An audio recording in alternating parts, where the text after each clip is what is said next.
بسم الله الرحمن الرحيم. الحمد لله رب العالمين، والصلاة والسلام على خير خلق الله محمد وعلى آله وأصحابه الكرام وتابعيهم بإحسان إلى يوم الدين.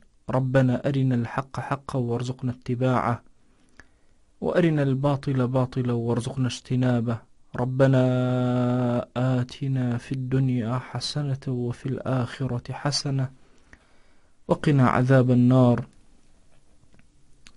إيمان داراني بەڕێز و خۆشەویست، پاش سپاس و ستایشێکی بێهامتا بۆ کردگاری مەزن و داواکردنی درود و ڕەحمەت بۆ سەرگیانی پاکی پێشەوای مرۆڤایەتی محەممەد صلی الله تعالی عليه وسلم، خۆشحاڵم لە خزمەتتانە لەم سبێدەی بەیانەی ساڵحانەدا. پێکەوە هەمووان لە خزمەت بابەتێکی گرنگی ڕۆژانەی خۆماندا بوەستین، وەلێ خۆشحاڵم ئەگەر هەمووان پێکەوە لەگەڵ منە ئامین بکەن. هەندێک دوعا بکەم سەرەتا ئەوجا بچمە ناو بەرنامەکەمەوە. داوا ئەکەم لە ذاتی پاکی پەروەردگار و لێی ئەپاڕێمەوە. خودایە، تۆ خۆت ئەزانی ئێمە عەبدانێکی گوناهکارین، شەوانە و ڕۆژ گوناهەکان بەرزەکەینەوە و تۆش لطف و نەرمی و ڕەحمەت و بەزەی خۆت بەسەرمانە ئەبارێنی. دەیا ڕەبی ئیلاهی لە گوناهەکانمان ببوورە. خوای گیان، گوناهانێ بە ئاشکرا کردومانە عەفومان کە، گوناهانێ بە پەنهان کردومانە عەفومان کە، گوناهانێک بە دەستەکان کردومانە عەفومان کە، گوناهانێک بە چاوەکان کردومانە عەفومان کە، گوناهانێک بە گوێکان کردومانە عەفومان کە، گوناهانێک بە زمان کردومانە عەفومان کە، گوناهانێک بە قاچ کردومانە عەفومان کە، گوناهانێک بە داوێن و عەورەت کردومانە عەفومان کە. ئیلاهی، گوناهانێک خەتەرەی کردو بە دڵمانە و گوزەری کردو بە دڵمانە بمان بەخشە یا ئیلاهی. پەروەردگارە، ئێمە عەبدانێکین زۆر ئاتاجی تۆین، زۆر محتاجی تۆین. خوایە بۆ خاتی گەورەی خۆت محتاجەکانمان جێبەجێکە و پڕکەرەوە. خوایە ئەو کەسانەی کە گویان لە دەنگمانە ئێستا ئەگەر گرفتێکیان هەیە بۆیان چارەسەرکە. پەروەردگارە، ئەوەیان بێ حاڵ و ماڵە ماڵداریکە، ئەوەیان بێ مناڵە مناڵی پێ عەتاکە، ئەوەیان بە مناڵە مناڵەکانی ساڵحکە. خوای گیان، ئەومان کە قەرزارە قەرزی سەرشانی لا ببە. تو گەورەی خۆت بەرەکەت بخەرە کاتمانەوە، بەرەکەت بخەرە ماڵ و سەروەت و سامانمانەوە، بەرەکەت بخەرە خێزان و مناڵمانەوە.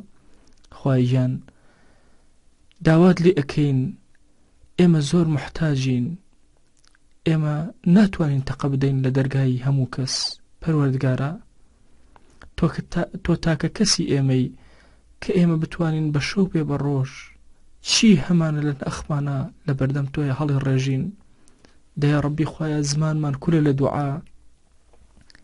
هەرچی چاکەیە کە پێغەمبەریان صلی الله عليه وسلم داوای لێ کردووی ئێمە داوات لێ ئەکەین. هەرچی خراپەیەک ئەو خۆشەویستە پەنای پێگرتووی، خوایە پەنات پێ ئەگرین. خوایە، هەر چاکەیەک ئەولیاکان، ئەصحاب، عولەمای گەورە داوایان لێ کردووی، پەروەردگارە ئێمەش داوات لێ ئەکەین. هەر خراپەیەک ئەوان پەنایان پێگرتووی، ئێمە پەنات پێ ئەگرین.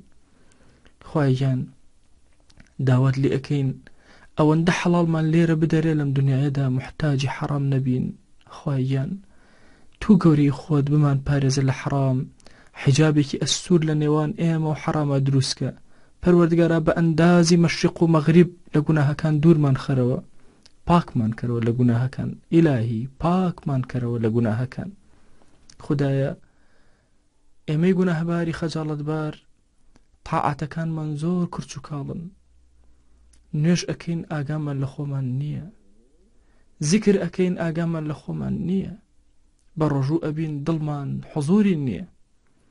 حەج ئەکەین جەستەمان حەج ئەکات و جەستەمان تەوافی دەوری کەعبەی تو ئەکات، بەڵام دڵمان تەوافی دەوری دنیا ئەکا. خودایە، جەستە و دڵ و جەوارح و زمان و هەموو لاشەمان خوایە وەها لێ بکە کە تەنها عەبدایەتی تۆ بکە.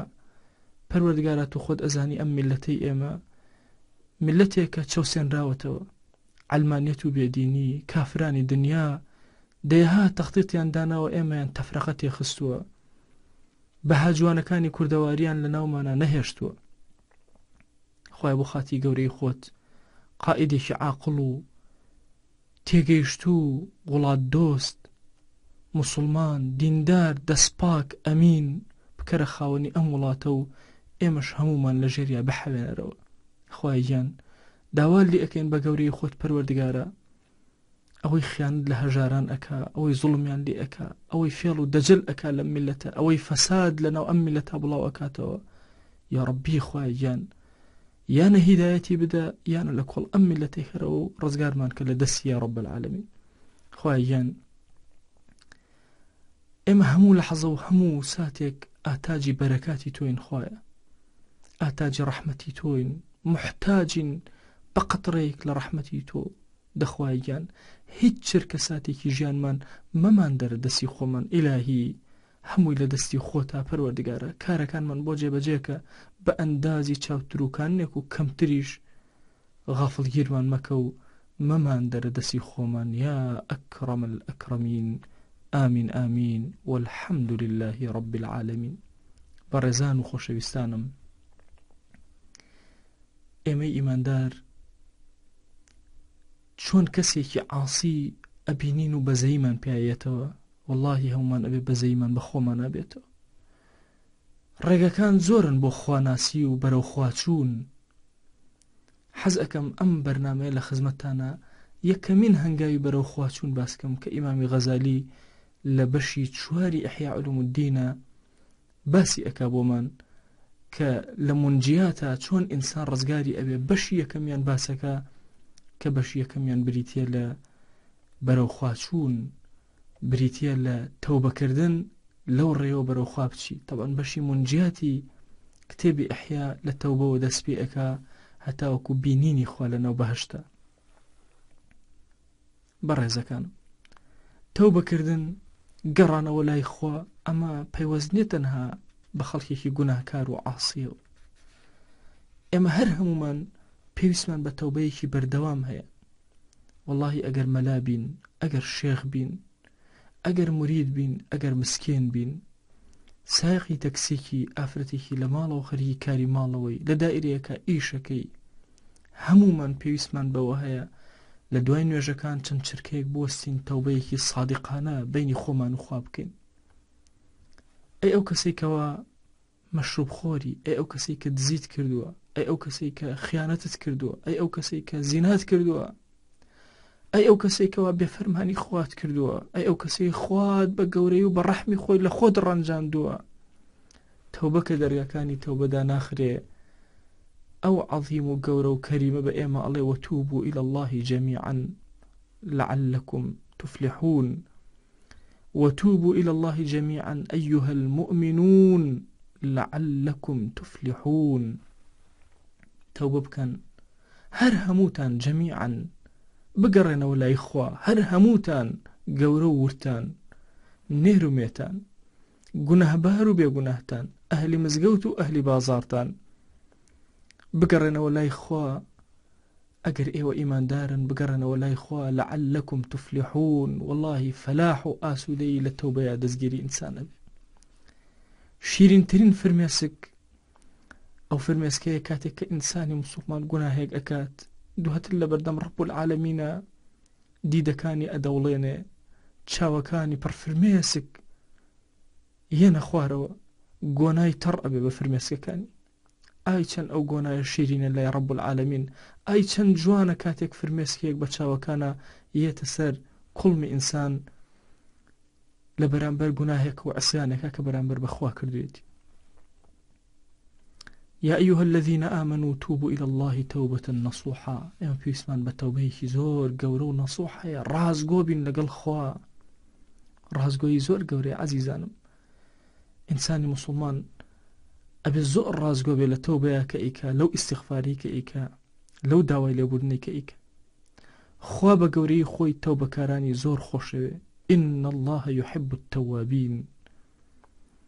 إما بيسمان بوايكا بردوام بقرينا ولا إخوة جل جلاله إمام غزالي أفرمي التوبة واجبة على الدوام، بردوام إنسان بيويسي بالتوبة كردن هي همو كاريك جيبجيئكي استغفار بشوين يابيني. پیغمبری خوا صلی الله عليه وسلم أكرم الخلق سبحان الله خوا بعظمتي خوي بي أليت ليغفر لك الله ما تقدم من ذنبك وما تأخر. خوا لقنا كان لمو بيشو لو باشد بورا كشي خوي أفرمي من لروجك صدجار استغفر الله أكم أي إيما أبي تشنق استغفر الله كين وتشني بقرينا ولا يخو وتشني توبة كين. وهي إمام غزالي أفرمي أما أجر حالي بيغمبريان بي صلى الله عليه وسلم أي حالي غيري أو أبي تشون بي أبي تشون توبة كات شون بقرته ولا يخو شون استغفارك قناها كان تششنيان زورة مروفيش بطبيعتي خوي قورة لتشوار بيك هاتا دروستي كردوكو إمام غزالي أفرمي بيك هاتيق لإنسان صفات الربوبين هندي لقناها كان تقسيم بس الأم صفتي إنسان. طبعا إنسان بشيكي الربوبي تيايا بشيكي الشيطاني تيايا بشيكي بهيمي تيايا بشيكي سبوعي تيايا بشيكي خواي لإنسانها هي بشيكي شيطاني لإنسانها هي بشيكي آجري لإنسانها هي بشيكي درندي لإنسانها هي. مروف موزع وتوزيع كراوة بسر أم شوارشتا بشا ربوبيكا لإنسانا هندجا قناهي بودروسة بي وكو كبر وكو فخر وكو مدح وكو ثناء. أمانك لإنسانا سير أكي هندجار كبر أكا أما لو بشي أبي أقايلي بي هندجار شيطاني حسادت أكا في الله خلقك خراب كاري أكا غش أكا نفاق أكا أما هموي بشي شيطاني لإنسانا. بهيميش بريتي لشهوتي ورقو شهوتي داوين إنسان جاري واهيا أو هالباني كإيكات لمسائل شهوانيات شبو سكيبة تيريكا يا أنواع شتي تيبكا شداويني بك نيبارز لحرام أما بشي آجالية لنا إنسانا وبشي سبوعيش درندايتي لإنسانا بريتي لتوربون حقدو جواندان بخلقو كشتني خلقو ليداني خلقو بلا مرداني مالي خلقو أما هموي بشي سبوعي إنسان الشيطان يكم جاربو إنسان لكيو دي لكاميانا زوزو نجاحت إهنه لبهيمية نجاحت إهنه چونك بشي بهيمي إنسان زور أشكينه ويكمين هنگاوك إنسان تيئك بوي أبي زور آقاما ليبي لبرخاتي قدو معيدمان همو جياني خوما نفوتينين والله إنسان أو كسيك خزمتكاري قديتي بس خزمتكاري سرعا وكانو هيچي تر أو كسيكوا خزمتكاري داوينيتي وكو آجالكان يتا بيش شاو چوكا إنسان أبي عقلي لشويني خويا أبيت أبي كمالي عقلي هبيت كمالي عقلي جوها أكان لإنسان كزور بجواني راي بقري إنجا صفاتي سبوعي دو همدانيك لإنسان هجوم أهينت إنجا الشيطاني إنجا الربوبي بويا زوريني قناها كاني إنسان كان لكوا توشيان أبي لبشي بهيمية لبشي آجالكانا لبيناوي سكا يانا لبيناوي فرج داوينا توشي قناها بي قناهي قورمان هيا قناهي بچوكمان هيا قناهيكمان هيا قناهي تري لي أبيته خواه پنامان وبتاتي قناهاني دل خوشويستي هر قناهي لدلا چسبي زور خطرناك رؤكات إنسان وإنسان اتر جواري حكاني إطاعي دلي أكن وبهمو شوازك همو شون قابل ميك كوشكيك كأخيتنا يتشيتيا ببود در إهنه همو أم عزاياني إنسان أو ناخي إنسان در إهنه بوي أبي زور آقامان لبي برزانم لآخرت دا مروفكان يك جورنين چندين جورن هيانا هالكة هيانا معذبة هيانا ناجية هيانا فائزة هيانا بهلاكة شو تواب هشانا عذاب دوي عذاب رزقاري أبي هيانا رزقاري أبي لسبتك هرشون أبي هيانا فائزة زور لبيشوي شون لدنيا بهمان شواز إنسان كان بو شواز توزيع بن لآخرتي شبه ما شواز والله لە ئاخرەتە ئینسان زۆر پێویستی بە تاعەت و عەبدایەتێکی وەها هەیە کە خوا بە گەورەی خۆی لێ ببورێ. زۆر پێویستی بەوەیە کە هەندێک جار یەک تەوبە ڕزگارت ئەکا، یەک ئەستەغفیرالله لە غەزەبی خوا ڕزگارت ئەکا. ئیمامی غەزالی یەک فەصلی تایبەت باسی ئەوە ئەکا چۆن گوناهە گەورەکان و گوناهە بچووکەکان گەورە ئەبن. ئێمە فەرمایشتێک هەیە پێغەمبەریان صلی الله عليه وسلم ئیبن عەباس ومان ئەگێڕێتەوە، ڕەحمان بە قوربانی خۆشەویستمان پێغەمبەری خوا بێ صلی الله عليه وسلم، خوایە بۆ خاتی گەورەی خۆت ئەوانەی کە گوێیان لە دەنگمانە خوای گیان سڵاوی هەر هەمومان بگەێنە بە پێغەمبەری خوا صلی الله عليه وسلم. ئەفەرمێ لا صغيرة مع إصرار ولا كبيرة مع الاستغفار. لەگەڵ ئیسرار کردنە گوناهی سەغیرە سەغیرەتی نامێنە و گەورە ئەبێ، بچووکێتی تیان نامێنە و گەورە ئەبێ. و گوناهی کەبیرەش ئەگەر ئینسان ئیستیغفار کە مەهما کان گوناهەکە گەورە بێ لەعەل رب العالمین عەفوی ئەکات، و ئەگەر صادق بێت خوای گەورە ئیلله عەفوی ئەکا. ئەمە لێرە هەڵوێستەیە لە خزمەتتانە بکەم کە غەزالی هەڵوێستەکە ئەکا لەسەر وشەی الئیسرار. ئایا ئیسرار بریتێ لە چی؟ بریتێ لەوەی بەردەوام بی. زۆرێک لە ماوەسانی ئاینی بەڕێزمان خوای گەورە لێیان ڕازی بێ، خوای گەورە زمانیان بڕشتر و دڵیان سافتر کە بۆ گەیاندنی حەق، ئەم کەلیمەیان بە ڕێکی لێک نەداوەتەوە کە ئەفەرمێ لا صغيرة مع إصرار. ئیسرار بەوەیان لێک داوەتەوە کە تۆ بەردەوام گوناهی سەغیرە بکەی. بەردەوام کردن نییە لەم فەرمایشتا. ئیسرار مصربوون، سووربوون شتێکە لە دڵی ئینسانە، واتە گوناهی سەغیرە مهما کان سەغیرە بێ، بەڵام مادام دڵت هەمیشە فکرت مەشغوڵە پێوەی کە ئەو گوناهە سەغیرە بکەیت، لە سەغیرایەتی نامێنێتەوە بەرەو کەبیرایەتی ئەڕ. ئەو بۆیە ئەفەرمێ يعني إن لا صغيرة مع إصرار. عفوی خوا جل جلاله با کەبیرەکە زۆر کەبیرەش بێت لێ ئەبورێ، مادام تەوبەت کرد لێ بورە. گوناهی سەغیرەش تەوبەت کرد خوای گەورە لێ بورە، بەڵام سەغیرە بە سەغیرایەتی خۆی نەک کەبیرە. کەبیرەش ئیسرار کەبیرەتری ئەکا، بەڵام گوناهی سەغیرە ئەگەر مصیر بووی لەسەر ئەوەی هەر ئەیکەم لە سەغیرایەتی دەرەچی. بنمونە کەسێک هەر مصیرە لەسەر ئەوەی کە دڵی ڕۆحی فکری هەمیشە مەشغوڵی ئەوەیە کە چۆن نەزەرێکی زیاتر کە ئەم گوناهە نەزەرانەی بە سەغیرە لەسەر حساب ناکرێت، چونکە ئەوە دڵی پڕ بووە، تێر بووە، تێراو بووە لە مەسەلەی ئەو گوناهە. هەر ئەو گوناهە شەوای لێ ئەکا سەرنجام بەرەو کەبیرەکە ئەبە. بۆیە ئەبێ زۆر بە وریایی تەعاملکەین لەگەڵ مەسەلەی ئیسرارە. زۆر کات ئێمە فکرێک لە مێشکمانە چەسپیوە کە ئەو فکرە غەزالی بە توندی ڕەدی ئەکاتەوە. فکرەکەش بریتێ لەوەی کە ئەوەی کە بە دڵی ئینسانە ئەگوزەرێ بە گوناه لەسەری دانادرێ. ئەم قسەیە زۆر هەڵەیە. محاسبەی هەموو ئینسانەکان لەسەر دڵیان، وإنما لكل امرئ ما نوى. والله هەرچی لە نێت تابێ لە ناخ تابێ ئەوەت بۆ حیساب.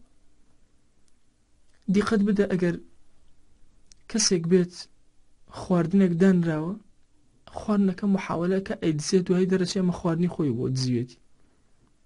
ئایا گوناهی دزیەکە بەشی خوای لەسەر تۆمار نەکرا؟ بە ماڵی خۆشی بێ ئەو بڕیار و حەزم و جەسمی دڵی بۆ دزی بوو. کەسێکی تر ماڵەکەی خۆی ویستی بخوا، بەڵام بە ماڵی خۆی نەبوو، ماڵی خەڵک بوو. دزی کرد لە ماڵی خۆی، بەڵام دەرچوو کە ماڵی خەڵک بوو.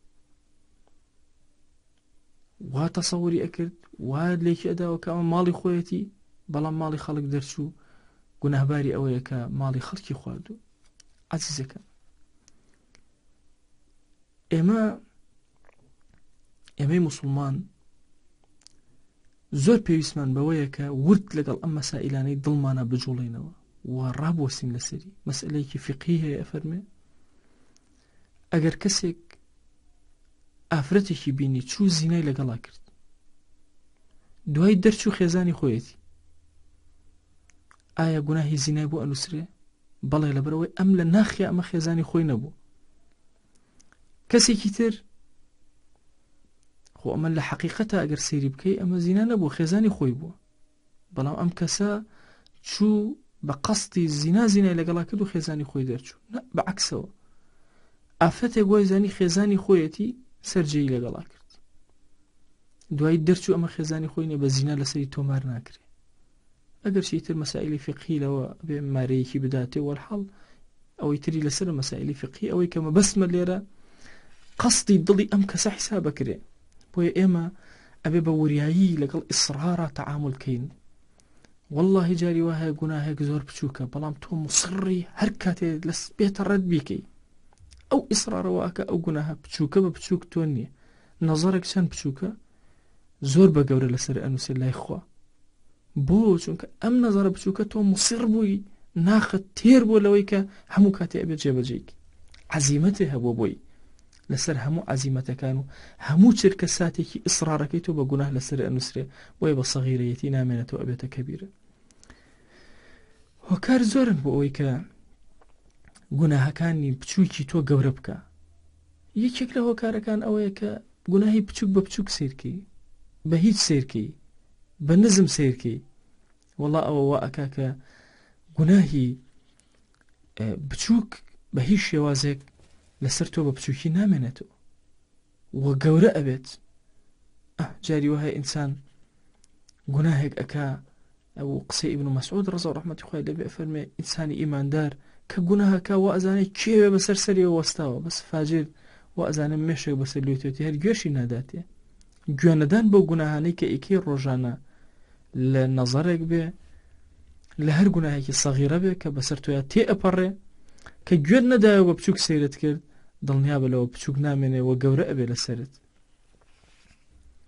یەکێکتر لە هۆکارانەی کە ئیمامی غەزالی باسی ئەکا و گوناهی بچووکت لێ گەورە ئەکا، بریتێ لەوەی خۆشحاڵ بی بۆ گوناهە بچووکانەی کە ئەیکەیت و دڵە زۆر مرتاح بێ و خۆتی پێ هەڵکشێنی. من ئەوە نەم ئافرەت سیر کردووە، ئافرەت نییە لەم شارە من سیرم نەکردوێ. ئەم کەلیماتانە کە لە زمانی ئینسان دەرئەچێەوە بە فەرح و بە مەدحکردنی خۆی و بەوە مەدحکردن بە گوناه ناکرێ، بە ئینسان گوناهەکانی بشارێتەوە. ئەمەوە ئەکە گوناهە بچووکەت گەورە بکە، یا گوناهی بچووک کە کردوتە دوایی ئەچی لەناو خەڵکە باسی ئەەکەی، عینەن ئەو کاتە گوناهەکەت لە بچووکەوە بۆ گەورە ئەبێ. خوا پەنامان بە زانایان هەندێک جار گوناهی بچووکیان لەسەر گەورە ئەبێت. ئیمامی غەزالی زۆر بە وردی ئەم مەسئلە باسەکە لە ئیحیایە، ئەفەرمێ جاری وا هەیە عالمێک کە ئیقتیدای پێ ئەکا خەڵک گوناهێکی زۆر بچووکەکە، بەڵام لای خوا زۆر بە گەورە لەسەری ئەنووسرێت، چونکە چەندین خەڵک سەیری ئەکا. بۆی ئەفەرمێ عالم ئەبێ زۆر ئاگای لێبێ، خوای گەورە جاه و مەنسەبێکی داوەتێ و تێڕوانینی خەڵک، چکە و لە شوێنی پێغەمبەریان صلی الله عليه وسلم دانیشتووە. خەڵک بە هەمان حورمەتی پێغەمبەری خوا صلی الله عليه وسلم حورمەتیشی ئەگرن و سەیریشی ئەکەن.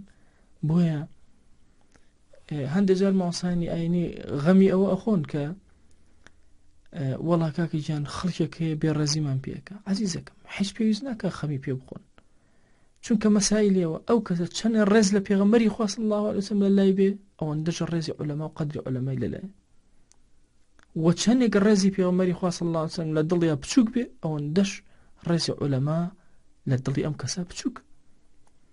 بۆیە طەبیعی بێ بەلاتەوە پێغەمبەری خۆشەویستمان عليه الصلاة والسلام خەڵکێکەیە ڕقی لێ بێتەوە، خەڵکێکەیە بە ئەندازی پێویست نایناسێ، خەڵکێکەیە حرمەتی تای لێ ناگرێ. ئەمە کاردانەوەی ئەبێ هەمان ئەو خەڵکانە لەگەڵ ماوەسە ئاینیشە حرمەتیان نابێت و ڕێزیان نابێت. بەڵام لە هەموو حاڵەتەکانە زۆرینەی کات خەڵک بە چاوێک کە ئەنەما سەیری پێغەمبەری خوا صلی الله عليه وسلم ئەکا کە سەیری زانایانەکە. بۆیە زانایان ئەبێ زۆر بە وریایی تەعاملکەن، گوناهە بچووکەکان لەسەریان بە گوناهی گەورە ئەژمار ئەکرێ. ئیمامی غەزالی ئەفەرمە چۆن حەسەناتی بچووکی عولەما بە گەورە حیسابەکرێ لای خوا، زۆر گەورەیە، چونکە خەڵک سەیری ئەکا جێبەجێی ئەکا. سیواکردنی زانایەک زۆر زۆر گەورەیە، نوێژی سنەتی زانایەک سنەتە، بەڵام لای خوا زۆر زۆر گەورەیە، چونکە خەڵک ئیقتیدای پێوە ئەکا. دوعایەکی هەڵسوکەوتێکی جوانی، گێڕانەوەی ئەمانەتێکی، هەموو شتێک لەمانە لە لای مامۆسایەکی ئاینی خەیر و ئەجرەکەی زۆر گەورەترە. بۆیە هەموو هەڵەیەکیشی ویزرەکەی زۆر گەورەیە. طبعا ئەگە گوناهەکەی کەبیرە بێ بە نیسبەت عولەماوە دووجار و دەقات و سەدقات کەبیرەیە، و ئەگەر سەغیرەش بێ لە سەغیراتی نامێنە ئەبێتە کەبیرە. واللهی مامۆسایەکی ئاینی بێ لە پێشاوی خەڵک خەریکی نەزەرکردن بێ، خەڵک ئیقتیدای پێوە کە بڵێن خۆ مەلا فڵانیش ئاوا ئەکا، واللهی ئام گوناهە بچووکە کە نەزەرێکە لەسەری نەزەر نیە زۆر گەورەیە. بۆیە ئەبێ زۆر ئاگامان لێبێ. هیچ مامۆسایەکی ئاینی وا تەسەور نەکات کە خەڵک متابعەی ناکە. هەموو مامۆسایەکی ئاینی کۆمەڵی خەڵکی تایبەتی خۆی هەیە و کۆمەڵی کەسن کە بە نەشاتەوە لەگەڵ ئەجوڵێنەوە و شوێن کەوتەی ئەون و تابعی ئەون. ئەبێ مامۆسای ئاینی زۆر چاوکراوە بێ و زۆر وریا بێ و زۆر واعی بێ، تێبگا لەوەی کە خوا نەخواسە نەکەوێتە ناو داوێکی زۆر خەتەری شێطانەوە کە وا تەسەور کە ئەم شەخصێت و کەسایەتی و شتێک کە هەیەتی خۆیەتی. زۆر کادیم هەمی غەزالی ئەفەرمێ خوا حرمەت ئەنێ بە زانایەکەوە وا تەسەورەکە ئەم زانایی خۆیەتی، بۆیە وا ئەزانێ خۆی خاوەنی خۆیەتی. هەموو جارێک هەڵانێک ئەکات لەوە ئەچێت بچووک بێت، بەڵام زۆر بە گەورە لەسەری ئەژمارەکەی لای خوا، چونکە ئەم کەسە مقتەدایە و خەڵک شوێنی ئەکەیە هەموو جوڵە و هەموو حرەکە و هەموو نەفەسێکی لای خەڵک حیسابی تایبەتی بۆ ئەکرد. بۆیە بەڕێزەکانم، مامۆسایانی ئاینی خۆشەویست، پێویستە لە هەموو کەس زیاتر ئێمە ئاگامان لە گوناهەکان بێ، ئێمە خۆمان پارێزراوکەین لە گوناهەکان، ئێمە خۆمان دوورخێنەوە لە گوناهەکان. بۆیە ئیمامی غەزالی أفرمي وينبغي للعالم أن يتوسط في ملبسه ونفقته وليكن إلى التقلل أميل فإن الناس ينظرون إليه. بيوست زانا جلكاني وسط بن نفقو أو شتيك سرفي أكاب مالو منالي لحدك وسطها بزيادة روي نكرد به بلكو البولاي كميش برواني هشتا. وليكن إلى التقلل أميل لبرقو بوشاكيا خواردنەوەیە فإن الناس ينظرون إليه. چونکە خەڵک چاویان لەسەرەتی ئەم چاو لەسەربوونا من نیعمەتێکی خوای گەورەیە، وا تەسەور نەکەی هەندێ مامۆسای ئاینی هەیە بە بێزاری، یعنی مناڵەکانیشی ئاوا پەروەردە ئەکا کە ئەیتر ئێمە چی بکەین لە خەڵک، خەڵک چۆن چاویان لەسەرمانە، ئیتر مامۆسا نابێ ئەوە بکە نابێ ئەو بکە، ناوە فەزڵە، ئەوە هەمووی فەضڵی خوایە، ئەبێ سەیری ئەو فەضڵانە وەکو فەضڵ سەیری بکەین. وينبغي له الاحتراز مما يقتدي به فيه. لكوا خلق شويني أم أكوي يقتدى به فيه، هج لكوا خلق شوين أم أكوي أبي أم أغاي لخوي به، فإنه متى ترخص في الدخول على السلاطين وجمع الحطام فاقتدى به غيره، حتى لما سلتشون لاي سلطان وأمراء بداخل ولم لم خلا مامۆسایانی ئاینی زۆر تێکەوتون. سێرەکەی مامۆسایەکی ئاینی تەلەفۆنی بۆ ئەکرێت لە شوێنێکەوە مەسئولێکەوە دنیای لێتەیەک خەخەوی لێ ناکەوێت ئاموشوەکە کاکە مەسئولێک چێ تەلەفۆنی بۆ کردی خۆ تیارنی هەڕەشەش لێ بکە هیچی پێ ناکرد. لەبەرەوە مامۆسای ئاینی ئەبێ زۆر واعی بێ، زۆر گەورەتر لەوەی خۆی تەسەڕوفکە. ئەمڕۆ بەداخەوە ئەڵێم ئێمە لە کوردستانە لەگەڵ ئەوە هەجمەیەکی زۆر گەورە لەسەر مامۆسایانی ئاینی هەیە. خۆشمان ئێمە مامۆسایانی ئاینی زۆر بچووک سەیری کاروبارەکانی خۆمانەکەین، بۆیە ئەبینی مەسئولێکی درۆزن بێ هەرچی مەلایە کۆی ئەکات، ئێمەش هەمومان ئەچین لە سێڵفی لەگەڵا ئەگرین و ڕسمی لەگەڵا ئەگرین و خۆمانە بێنە پێشەوە لی، کە بەڕاستی ئینسان تەریقە بێتەوە لەم حاڵانەی کە هەیە. مامۆسای ئاینی قەدر و پێگە و مەکانەتی خۆی زۆر گەورەیە. گرنگ نییە بچۆرە مەجلیسێکەوە بڕۆ لە دوای دووەوە دانیشە، قەدر بە شوێنەکە نییە، بە خەڵک لە پێشەوە بێ، هیچ مهتەم ببن بەوانە، ئەوە هیچ گرنگ نییە بە نیسبەت مامۆسای ئاینیەوە. ئەوەی کە گرنگە مامۆسای ئاینی ئەبێ هەیمەنەتی مەلایەتی خۆی پارێزێ. تخوا بێشەرمی نییە مەلایەکە ئەچێتە لای سەلاطین و سوڵتانەکان خۆی ئەنەوێنێ و قسە ئەکات و پێیە هەڵ ئەدا و وەڵاهی لەم کاتی ڕفراندۆم و بەزمێکە کردیان ئینسان بەزەی بە مامۆسایانی ئاینی ئاهاتەوە. ئاخر لە خۆتەوە چاوەڕوونی ئەڵڵاهو ئەکبەری چیەکەی لە مزگەوتەکانەوە، ئاخر چاوەڕوونیە لە خۆتەوە بۆ لای ئەم مەسئول و ئەو مەسئول بۆ ئەڕۆی. ئێمە زۆر پێویستمان بەوەی چاومان کراوە بێ مامۆستا ئاینی حرمەتی مەلایەتەکەی خۆت بگرە لە مزگەوتەکەی خۆتە 100 مەسئول لەبەر پێتە ئەکێ مامۆستا ئاینی واللهی واجبە لەسەر هەر یەکێکمان لە ئیحیای ئیمامی غەزالی زۆر بکۆڵینەوە زۆر بخوێنینەوە مامۆستایانی گەورەی قەدیمی هەموو جارێ ئەیان فەرموو با بچینە خزمەت غەزالی هەندێک جوێنمان پێ بدە جوون هەندێک با جوێنمان پێ بدە ئیمامی غەزالی قسەمان پێ بڵێ ئێمە پێویستمان بەوەی ئەم خاڵە کە غەزالی باسیەکە بە ورد سەیریکەین تۆ ئەمڕۆ ئەچی بە دوای مەسئولێکەوە ئەو خەڵکە کە ئەڕوا هەر هەمووی گوناهبارە بێت جەنابێ ویزری هەر هەمویان هەڵەگری بۆیە وا تەسەوور مەکە بە ئاسانی بەسەر تا تێپەڕێ کە جوە مێزەرێکە لەبەر کردەوە بزانێ قیامەتیش هەیە واللهی لە هەموو کەس زیاتر مامۆستا ئاینی پێویستی بە ئیستیغفار هەیە پێویستی بە تەوبە هەیە پێویستی بە گەڕانەوە بۆ لای خوا هەیە ئێمەی موسڵمان ئێمەی ئیماندار هەر هەمومان پێویستمان بەوە هەیە هەموو لەحظەیەکی ژیانمان لەگەڵ هەناسەکانمانە ئیستیغفارێکی ڕاستەقینەمان کردبێ ئەگەر ئەتەوێت کەسایەتی خۆت بناسی ئەگەر ئەتەوێت بزانی تۆ کێی سەیری خەیاڵەکان بکە لە خەیاڵەکانتەوە تۆ تێ ئەگەی کە تۆ کەسایەتی تۆ کێیە و بەکوێ گوزەر ئەکەی خەیاڵەکانت لە دنیان تۆ دنیەویت لەگەڵ ئافرەتن تۆ ئافرەت با بڵێن ئافرەتانیت ژنانیت ئەگەر خەیاڵاتەکانت لەگەڵ دین و خواناسی و ئیشکردن بۆ خوا و بانگەواز ئەمە کەسێکی دینداری خەیاڵەکان لەکوێن دڵت لەکوێیە ئەگەر دڵی هەڵواستەی مزگەوتە و هەموو لەحزەیەک بیر لای ئەوەیە کە بچیتەوە مزگەوت ئەوە تو ئەهلی مزگەوت و ئەهلی خەیری بۆیە بەڕێزەکانم ئێمە پێویستمان بە تەوبەیەکی زۆر سادقانە و ڕاستگۆیانە هەیە لە بینی ئێمە و خۆیە ئێمە پێویستمان بەوە هەیە کە ڕازگۆ بین لەگەڵ تەوبەکانمانە ئێمە پێویستمان بەوەیە ناخمان ناخێک بێت کەوتی ئەستەغفر الله هەرچی دەرگاکانی ئاسمانە لەسەری بکرێتەوە وشەی ئیستیغفارەکەی لە لای خوا بیستراوە بێ و قبول کراوە خۆشەویستانم تەوبەکردن و گەڕانەوە لای خوا پێویستی بە کۆمەڵێ مەرجی زۆر تایبەت هەیە ئیمامی غەزالی زۆر لەسەری باسی کردووە گرنگترینیان بریتە لەوەی بە زمان ئینسان تەوبە بکە بە دڵ بگەڕێتەوە لای خوا طبعا هەندێک جار ئێمە پەشیمانیمان لە وشەی کوردی داناوە لە بەرامبەر ئەوەی کە ئینسان پەشیمان بێتەوە خوا عەفوی ئەکا مجەڕەدی پەشیمانیەکی ڕوت هیچ نییە وەکو ئیمامی غەزالی باسی ئەکا چونکە کافریش کە گوناهەکە پەشیمانە لە گوناهەکەی و ناخی پێخۆش نییە و ئەزانین ئەو ناخۆش بوونەی کە بە ناخادێت بریتێ لە تەوبە نەخێت بەڵکو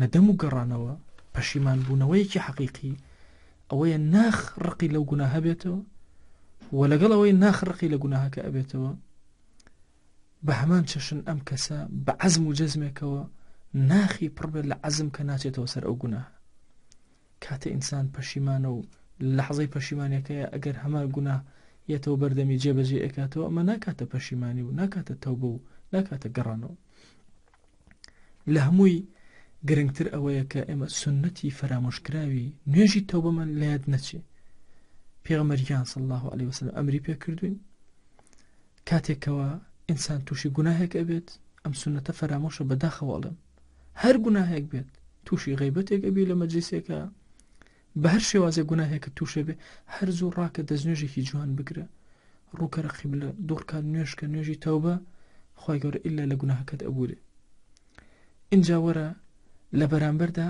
حەسەنات جێگەی سەیئاتەکان بگرەرەوە ئەمە خاڵی دووهەمە کە غەزالی باسی ئەکە هەموو گوناهێک لە جنسی خۆی سبحان الله ئەفەرمێت چۆن گوناهەکان موەزعن بە هەمان شێواز تاعەتەکانیش موەزعن بەنمونە هەندێک گوناه هەیە لە ماڵەکەی تۆیە بە شەو نوێژ ئەڕوە ئەبێ شەو نوێژکەی هەندێک گوناه هەیە پێویستە بە قورئان خوێندنە لە ماڵەکەتە هەنێش گوناه هەیە پێویستە بە سەڵەوات هەیە هەندێک گوناه هەیە پێویستی بە میوان هەیە میوان ڕووبکاتە ماڵەکە تاوەکو گوناهەکان بڕوان لە کۆڵەکەون بۆیە ئێمە پێویستمان بە گەڕانەوەیکی حەقیقی هەیە و پێویستمان بە پڕکردنەوەی ئەو شاغیرانەیە کە لە ژیانمانە دروست بوو زەمن کە ڕۆژ ناگەڕێتەوە بەڵام ئەکرێت قەرەبووی گوناه بکرێتەوە بە حەسەنات چونکە ئەم دوانە پێکەوە ئەپێورێن لە قیامەتە پێویست ئەکا لە جۆری خۆیان حتا لە مەسەلەی غەیبەتە ئیمامی غەزالی ئەفەرمێ ئەگەر هاتوو ستەمە لە براکەت کرد بە خراپە باسە کرد ئەمەندەی بە چاکە باسکەرەوە چکە ئەم دوانە بەرابەری یەک ئەکەنەوە لە دوایە خۆی گەورە لێت ئەبورێت. بۆیە جۆری گوناهەکان ئەگەر گوناهت بە پەنهان کرد ئاگات لێبێ بڕەوە پەنهان چاکە بکە هەتاوەکو ئەو گوناهی پەنهانت خوا لێتە بورێ. گوناهت کردووە نەزەرت کردووە اینجا چاو بگرەرەوە لە بەرامبەری ئەوە هەمان شێواز واتە لە جینسی گوناهەکەت بڕۆ حەسەنات و چاکە بکە، سەدەقە بکە، خەیر و خەیرات بکە، محاولە بکە تووشی حرامێک بووی گومانت هەیە لە پارەیەک بڕۆ ببەخشە حتا خۆی گەورە دەروی خێر لێ ئەکاتەوە عەفوتەکە. إن الحسنات يذهبن السيئات أتبع السيئة الحسنة تمحها. کاتێکەوە کردەوەیکی خراپە ئەەکەی کردەوەیکی چاکە بەدوایە بێنە تەمحوها ئەیشۆرێتەوە نایهێڵێ. سبحان الله هەندێک جار ئینسان هەندێک گوناهەکات ئەبێتە سەبەبی خێر وەکو غەزالی ئەفەرمێ بە نمونە کەسێک هاتووە عارەقی خواردووە تووشی ئەم گوناهە بووە ئەم ستەمە گەورە لە بەرامبەرا دێت دەسەکا بە حەڵال خۆری بۆ ئەوی خۆی گەورە تەوبەکەی لێ قبوڵکە ئەوەندە خۆی لەمە دووە لە حرامەکان ئەپارێزێ هەموو جۆرە حرامەکان تاوای لێ بەیەکەی لە متەقی گەورەکانی زمانی خۆی باسەکرێ و بەیانەکرێ. ئێمەی موسڵمان پێویستمان بەوەیە کە زۆر بە وریایی تەعامل لەگەڵ ئەم چمکەیە بکەین. واللهی عەزیزم گەنجێک تەلەفۆنی بۆ کردوم فرمێسەکان بە چاوێتە خوارەوە ماوەسە چی بکەم خوا عەفوومەکە چونکە من چوومە یەکێک لە ساوناکان یەکێک لە حەمامەکان ئافرەتێک تووشی زینا نەبووم لەگەڵەیە بەڵام زۆر شتی لەگەڵا توش بووم چی بکەم خوا لێم ببوورێ. کاکە خۆی گەورە حەڵاڵی پێداوی بڕۆ چاکەکاری لەگەڵ حەڵاڵەکەی خۆتا بکە خۆت لە حرامەکان لەمە دووە بپارێزە مەچۆرەوە خۆی گەورە ئینشاءڵڵا عەفووتەکە چونکە گرنگە لەگەڵ تەوبەیەکی سادقە ئەو کردەوانە جێبەجێ بکرێن.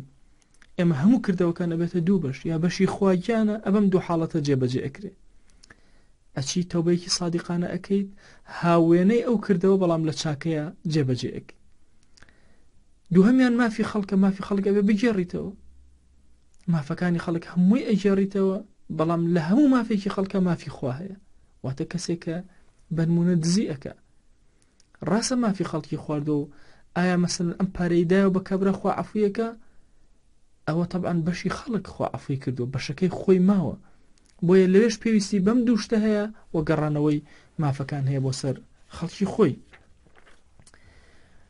خەڵک کە تەوبە ئەکەن لە چوار جۆر خەڵک تەجاوز ناکە.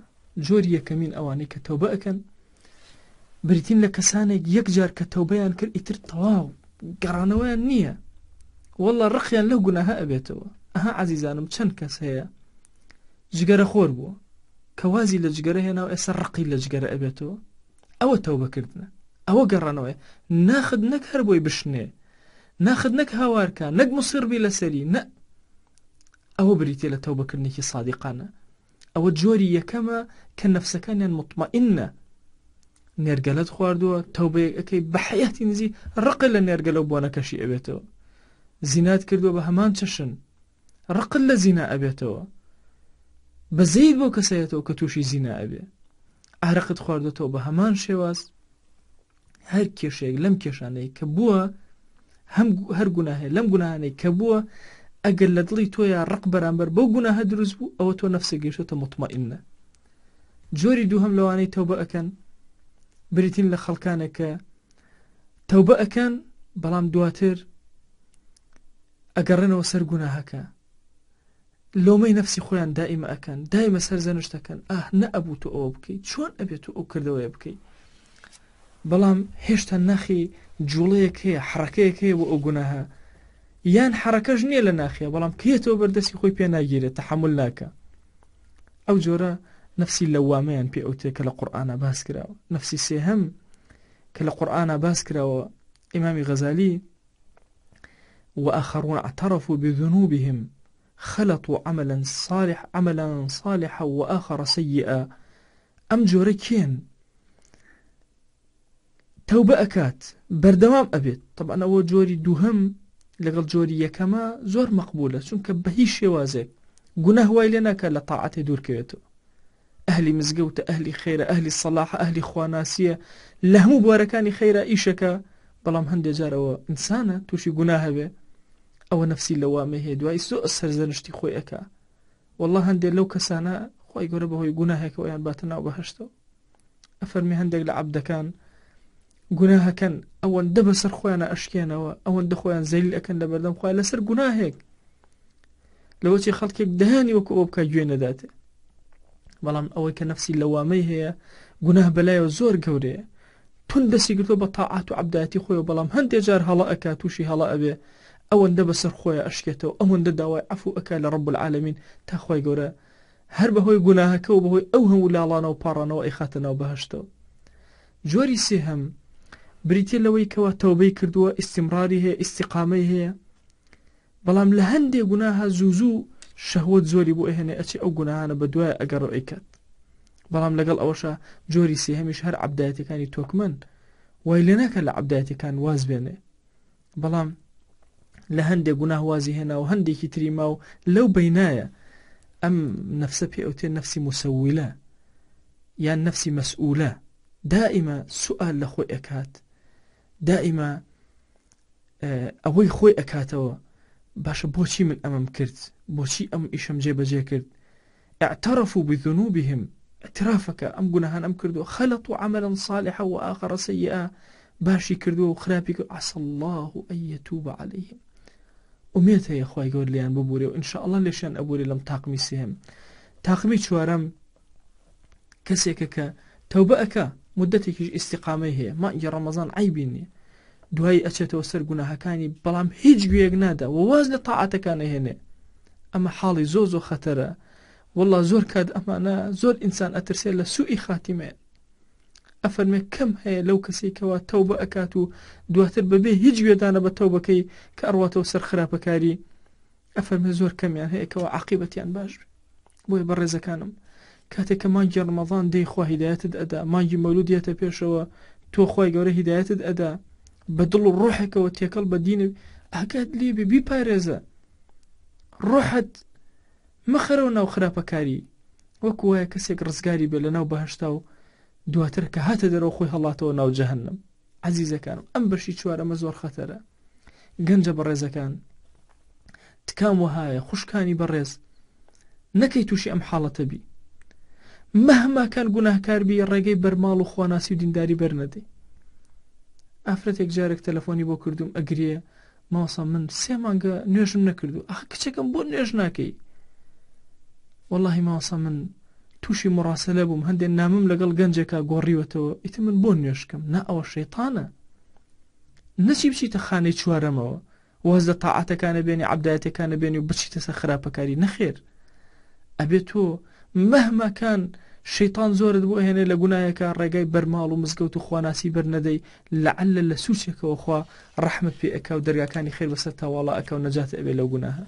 ئێمە ئەمڕۆ لە ڕۆژگارەکان عەزیزەکانم تەوبەی کولیمان بۆ ناکرێ، ناتوانین تەوبەی کولی جێبەجێ بکەین، واتە هەرچی گوناه هەوازی لێ بێنین، تەرکی تەواوی گوناهەکان کەن. ئەمە ڕوتبەیەکی زۆر گەورەیە، ئەولیای زۆر گەورە بە ریاضەی زۆر گەورە بە خۆمانوبوونی گەورەت پێ ئەگەن، بەڵام ئەکرێ یەکێک گوناهەکانمان تەحدید کەین.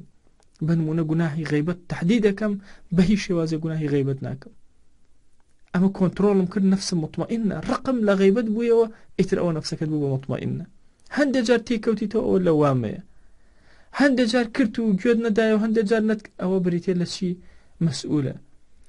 ئەگەر هاتوو بینە هاو بەمێشتا تەوبەیەکە کرد و ئیتر بە خراپی ڕۆیچویتەوە ناو غیبەتەکەت، ئەوە ئەکاتە نەفسی ئەمارە بالسوء، خوا پەنا من بە. بۆیە عەزیزەکانم، یەک گوناهەکان ئەبێت تەحدید کەین و یەک تەوبەیەکی زۆر صادقانە و ڕازگۆیانە لە بینی خۆمان و خۆیان جێبەجێکەین. ئەگەر ئەبێ هەموو یەکێک لە ئێمە زۆر کادێمە باسی تەسکیەمان کردو، بەڵام لەکوێوە دەست پێ بکەین گرنگە کە باسمان نەکردو، لەکوێوە دەست پێ بکەین، لەوە دەست پێ ئەکەی گوناهەکانی خۆت ئەژمێری، هەر هەمویان تەحدید ئەکەی، دیاری ئەکەی، دوایی زۆر تەوبەیەکی صادقانە بینی خۆت و خوا لەسەر ئەو گوناهانە ئەکەی، لەعەلە خوای گەورە دەرگای خێرە بەسەرە ئەکاتەوە، یەک لەم گوناهان ئەپاڕیتەوە، ئەلاڵیتەوە، خۆت زەلیل ئەکەی لە بەردەم خۆیان تا خوای گەورە ڕزگار دەکە. زۆر ئاساییە گەنجی بەڕێز، تووشی نەخۆشی سیرکردنی ئافرەت هاتووی تەوبەکە بگەڕێرەوە بپارێرەوە خۆت زەلیل کە لە بەردەم خوایە عەفوم کە هاواری زۆری لێ بکە ئیلا ڕەب العالەمین لە گوناهەکەت ئەبورێ هیدایەتت ئەدا کەیوات لێ هات کە خۆت گرتەوە لە حرامەکان بزان نەفسەکەت مطمئینە هەموو حرامەکانی تر بەم چەشنە تووشی ڕیابازی هاتووی وەرە تەوبەکە لە ڕیا و کۆنتڕۆڵی خۆت کەرەوە تووشی ئەوە هاتووی لە نوێژە ئاگات لە خۆتنی خەیاڵاتەکانە ئەڕوا هەر دەقەی لە شوێنێکی باسی دنیا ئەنواع جۆری باسی دنیا شەیطان زۆرت بۆ هێنێ حتى هەندێک جار سبحان الله هەندێک دوعات و عولەما و ئەوانە لە نوێژەکانیانە کە غەزالی ئەفەرمێ تووشی نەخۆشێکی زۆر خەتەر ئەبن نەخۆشیەکەش بریتێ لەوەی کە لەناو نوێژەکەیە بیر لەوە ئەکاتەوە کە چۆن دنیای دەستکەوێ بۆی کارە دینیەکانی جێبەجێک حتا ئەو جۆرەش منهیە چووکە تۆ لە نوێژە لە بەردەم خوایە وەستاوی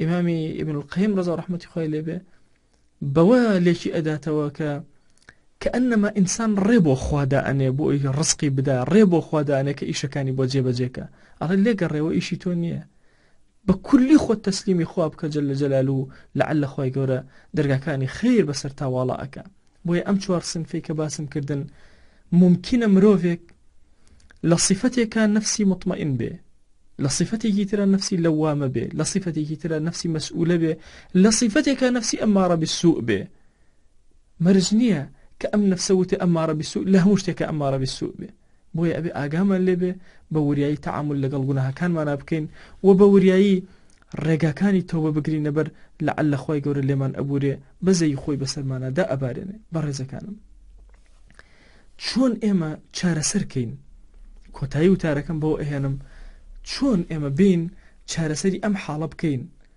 چۆن ئێمە وەعزی نەفسی خۆمان بکەین چۆن بەسەر خۆمانە بشکەینەوە تاوا بکەین لە نەفسمان لەم گوناهانە دوورکەوێتەوە یەکەمین شتێک کەوا ئەکات ئینسان بگێڕێتەوە بریتێ لە قورئانی پیرۆز واللهی ئەو کەسەی خزمەتکاری قورئان ئەکە ئەو کەسەی لە خزمەت قورئانە ئەژی ئەو کەسەی لەگەڵ ئاەتەکانی قورئانە تێکەڵ ئەبێت ئەمە دەرمانێکی زۆر گەورەیە عیلاجێکی زۆر بەهێزە شیفایەکی زۆر کاریگەرە لە گوناهەکان ڕزگارت ئەکە واللهی ئەو کەسێک کە لەناو گوناهەکانە ئەگەوزێ ئەمە پێچارە سەر ناکرێ بۆیە ئێمە پێویستمان بەوەیە کە زۆر بە وریایی تەعاملکەین لە خزمەت قورئانە بەتایبەتی ئاەتی تەخویفی مذنبین ئەو کەسانەی گوناهکارن چۆن ئەو ئاەتانە ڕای ئەچڵەکێنێ فەرمایشتەکانی پێغەمبەریان صلی الله عليه وسلم قسە و وتەی زانایانی گەورە زۆر تەئسیر ئەکا لەوەی کە تەخویفت کە لە گوناهەکان و بگەڕێیتەوە لە گوناهەکان دووهەمین دانە ژیانی پێغەمبەران و سەلەفی ساڵح زۆر گەورەیە بۆ ئینسان والله لە خزمەت ژیانی هەر یەکێک لە پێغەمبەرانە ملیۆنێ جار لە خزمەتی قورئانە بیخوێنەرەوە ملیۆنێ فکرەی تازە و کەلیماتی تازەت بۆ دێ بڕۆ ئەو کەسێک کە مبتەلای بە هەر شێوازێک مبتەلای لە ژیانە بەس بچۆ چیرۆکی پێغەمبەران بخوێنەرەوە بزانە هیچ ئیبتیلایەکەی لە سەر زەویە ئەوان نیان بینێ بێ و چۆن چارەسەریان کردو بۆ ئەوی تۆ چارەسەریکەی اینجا دائما بیرکەرەوە سێهەمین خاڵ واتە خاڵی یەکەم بۆی واز لە گوناهەکان بێنی قورئان بە ئاەتی تەخویفی قورئان و سنەی پێغەمبەریان صلی الله عليه وسلم خۆت بترسێنە دووهەمین بە چیرۆک و داستانی پێغەمبەران و لەگەڵ سەلەفی ساڵحە عەلەیهیم الصەلاة وەسەلام زۆر تەئسیر لە ئینسان ئەکا و دڵی ئینسان وا لێ ئەکا واز لە گوناه بێنێ سێهەم ئەوەیە دائیمە ئاگاد لێبێ خوای گەورە هەندێک لە عقوبەکان لە دنیادا عقوبەی گوناهەکان ئەدات زۆر ممکنە خوا فەزحێکە زۆر ممکنە خوای گەورە عقوبەیەکی زۆر قاسی و قرست بدە ئێمە ئەبینین پێغەمبەران عەلەیهیم الصەلاة وەسەلام لەسەر ذەنبی زۆر بچووک خوای گەورە عقوبەی داون ئاتۆ فەرموو سیرکە یونس عەلەیه السەلام پشتە کاتە دەعوە بانگەواز بە ئیجتیهادێکی خۆی بەڵام ئیجتیهادێکی غەڵەت کە نابێ پێغەمبەران عەلەیهیم الصەلاة وەسەلام بەبێ فەرمانی خوا شوێنی دەعوە بانگەواز و شوێنی بەرەنگاربوونەوەی کافران بەجێ بێڵن بۆیە سێرەکەی خوای گەورە یعنی سجنی ئەکا لە سیح و تا عقوبەی ئەدا ئەیوب عەلەیه السەلام ئەیوبی مەشهور بە دەردەدار دیقەت ئەدەی خوا عقوبەی ئەدا هۆکاری عقوبەکەی چییە بریتێ لەوەی کە جوان جوابی فەقیرێک ناداتەوە هەرچی ماڵ و ئەموال و سەرۆت و سامایەتی لە دەستی ئەچێ خوای بۆ خاتی گەورەی خۆی خوای بۆ خاتی گەورەی خۆت ئەم زاڵ مستەمکارانەی کە جوان جوابی ئەم میلەتە نادەنەوە حرمەتی ئەم میلەتە ناگرن بەس ئاگیان لە گیرفانی خوانە خوایان دەردەداریان کە وەکو دەردی ئەیوب عەلەیه السەلام خۆی داوات لێ ئەەکەم بە گەورەی خۆت بەزەیی خۆت بەسەر ئەم هەژار و نەدارێ ئەم وڵاتە ئێمە ببارێنە. واللهی ئینسان دڵی ئەقرچێتەوە کاتێک کە هەژاری ئەم وڵاتە ئەبینێ، بێنان، بێحاڵ، بێکار، بێکەسابەت. کاتێک کە ئەچیتە بازارەوە و شەباب و گەنج ئەبینی، ئەم گەنجە جوانانەی میلەتی کورد ئەبینی، واللهی بەزەیت پێایە دێتەوە. ئەمانە بۆچی وایان لێکرا؟ بۆ قیمیان داڕوخێنرا، ئەم میلەتتان کاول کرد، خۆ خەجاڵەتتان کە. ئەلمانیەتی کوردی بەڕاستی ئەلمانەتێکی زۆر ناشین و بە مێژووی ئەلمانیەتەوە. هەموو جمگەکانی ژیانتان دەستکاری کرد. فەرموو ئێستا لە ماڵەکانە ئەنواع گرفت و کێشەمان هەیە. بە هەموو شێوازێک ئێوە خاوەنی خۆتان نەبوون کە ئەتانزانی ئێوە خاوەنی خۆتان نین، بۆ ئەم وڵاتان کاول کرد. دەبڕۆن لە کۆڵمان کەون، خوا بۆ خاتی گەورەی خۆت تڕۆی ئەم دنیا و دنیاتان کە. بەڕێزەکانم بچمەوە سەر ئەسڵی بابەتەکە، گوناهت پێ چارەسەر ناکرێ. قورئان حکایەتی ئەنبیا تعجیلی عقوبە لە دنیا ئاگات لێبێ. واللهی جاری وا ئینسان لەبەر گوناهێک خۆی گەورە عقوبەی ئەدا لە ڕزقیە، لەبەر گوناهێک عقوبەت ئەدا لە جەستەدا. ئاتۆ کاتێک کە نەخۆشی بیرکەرەوە بزانە چیت کردووە، تەوبە کە بگەڕێرەوە. ئاتۆ بزانە ئەیوب عەلەیهی سەلام لاشەی دا نەڕزا لەبەر یەک فەقیر و هەژار کە جوان جوابی نەدایەوە. عەزیزەکەم ماڵی هەموو لە دەستدا لەبەر ئەمە داستانی پێغەمبەرانە کە تەسیل لە ئێمە ئەکا. ئەمە ئەو تعجیلی عقوبەیە کە باسی ئەەکەم. واللهی جاری وە هەیە ئەگەر ئەم گوناهانەی کە ئێستا هەمانە هەر کەسێکمان خۆمان ئەناسین، ئەم گوناهانەی کە هەمانە چارەسەری نەکەین، تعجیلێکی عقوبەیەکی زۆر گەورە ئەدرێن. کۆتا خاڵ لە خزمەتتانە. ئێمە زۆر پێویستمان بەوەیە کە بوەستین لەسەر یەکێکی گوناهەکان و سەیری فەرمایشتەکانی پێغەمبەریان کەن صلی الله علیه وسلم، بزانین عقوبەی لە دنیا چییە، لە ئاخرەتە عقوبەی چییە. هەر هەمومان ئێمە ئێستا ئەزانین کە کۆمەڵێ گوناهی زۆرمان کردووە و هەمیشە دەردێکی زۆر کوشندە کە ئێمەی کوشتووە بریتێ لە تەسویف. هەر ئەڵێن دوایی تەوبە ئەکەین. ئیمامی غەزالی نمونەیەک گەیەنێتەوە. ئەم نمونە لە خزمەتانە باسەکەم و کۆتایی بە باسەکە ئێنم. ئەوش بریتێ لە چی؟ بریتێ لەوەی کە وەکو وایە دارێکی بچووک ئەتەوێ هەڵیکەنی. ئەڵێ ئەم ساڵ هەڵی ناکەنم بۆ ساڵێکتر، بۆ ساڵێکتر، بۆ ساڵێکتر. جار بەجار دار قایم ئەبێ، ئەستور ئەبێ، ڕێگەکانی دا ئەکوتێ، تۆش لاوازەبی، تۆ بەرەو پیری ئەڕۆیی. بۆیە دواتر دارەکەت پێ هەڵ ناکەن لە داری شەهوەت. هەتاوەکو نەونەمامێکی بچووکە هەڵی کێشە، دواتر کە گەورە بوو دەرەقەتی نایی بە زۆر مانوبوون نەبێ. بۆیە عەزیزانم خراپەکاری، گەورەترین خراپەکاری بۆ مرۆڤایەتی بریتێ لە تەسویف، بریتێ لەوەی کە بڵێ لەمە دووە وازهێن و تەوبە ئەەکەم. نە ئێستا واز بێنە، هەتا لە حەزەیەک زووتر دارەکەت بچووکتر و ئاسانتر بەدەستەوەیە. خوای بۆ خاتی گەورەی خۆت ئەم بەرنامە و تەواوی بەرنامەکانمان لێ قبوڵ کە، دەرگاکانی تەوبە بەسەر دڵمانە واڵا بکە. خوای گیان بمان گێڕە لەو کەسانەی بە صدق تەوبە ئەکەن بە ڕازگۆیی. خوایە لەم بەرنامەیەوە هاوار بۆ تۆ ئەهێنین. خوای گیان ئێمە ڕەش بوون بە گوناه، بۆ خاتی گەورەی خۆت سپیمان کەرەوە، دڵمان، دەستمان، دەممان، داوێنمان، قاچمان. خوای گیان سپی کەرەوە بۆ خاتی گەورەی خۆت، ئارامی بەسەر وڵات و ماڵ و نیشتیمان و دڵ و گۆڕمانە ببارێنە. آمین آمین. والحمد لله رب العالمين، وصلى الله على سيدنا محمد وعلى آله وصحبه وسلم تسليما كثيرا أبدا إلى يوم الدين.